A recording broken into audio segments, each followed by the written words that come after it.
যুবক বন্ধুরা, জুলাইয়ের আন্দোলনে তোমরা মিছিল বের করে বলো নাই ও সরকার আমাদেরকে বেকার ভাতা দিবা কিনা, বলো বলেছিলা? বলো নাই? বলেছো আমাদেরকে অধিকার দাও, আমরা কাজ করে দেশ গড়তে চাই, দেশ গড়ার সুযোগ দাও। এই চিৎকার দিয়েই তো রাস্তায় নেমেছিল যুবকরা। তোমরা তো বেকার ভাতা চাও নাই, আমরা তোমাদেরকে বেকার ভাতা দিয়ে অপমান করব না। আমরা তোমাদের হাতগুলাকে মজবুত কারিগরের হাত হিসাবে গড়ে দিতে চাই। যুবক যুবতীদের হাতে বাংলাদেশের ভবিষ্যতের চাবি তুলে দিতে চাই। তোমরা তৈরি হয়ে যাও, এই বাংলাদেশ তোমাদের হাতে তুলে দিব ইনশাআল্লাহ। তৈরি? তৈরি? লিল্লাহি তাকবীর, লিল্লাহি তাকবীর, ইনকিলাব ইনকিলাব, জিন্দাবাদ জিন্দাবাদ।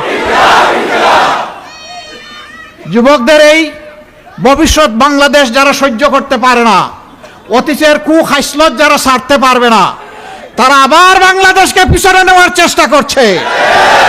বাংলাদেশের রাজনীতির চাকা আর পিছন দিকে যাবে না ইনশাআল্লাহ। এই যুবকরা এখন চাকা নিয়ে সামনে এগিয়ে যাবে। যুবক বন্ধুরা তৈরি হও, বাংলাদেশ নামক উড়োজাহাজের ককপিটে ক্যাপ্টেন হিসেবে তোমাদেরকে বসাতে চাই। আর সেই উড়োজাহাজের প্যাসেঞ্জার হয়ে প্যাসেঞ্জারের সিটে বসতে চাই। তোমরা দেশ চালাবা।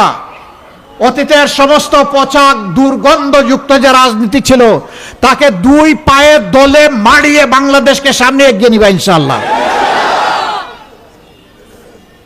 বলবো যে আপনি তো আমাদের হাতে দিয়ে আপনি বিশ্রামে চলে গেলেন। না, আমিও তোমাদের সাথে যুবক হয়ে লড়বো ইনশাআল্লাহ।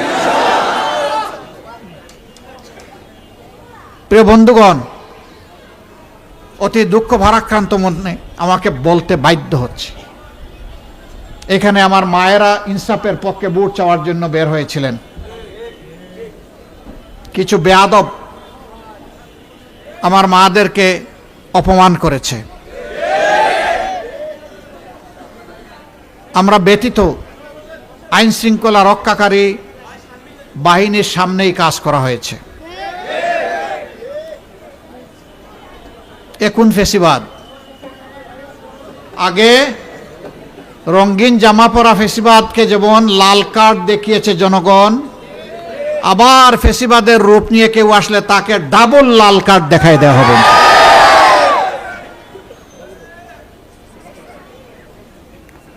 জুলাইয়ের আন্দোলন এমনি এমনি হয় নাই।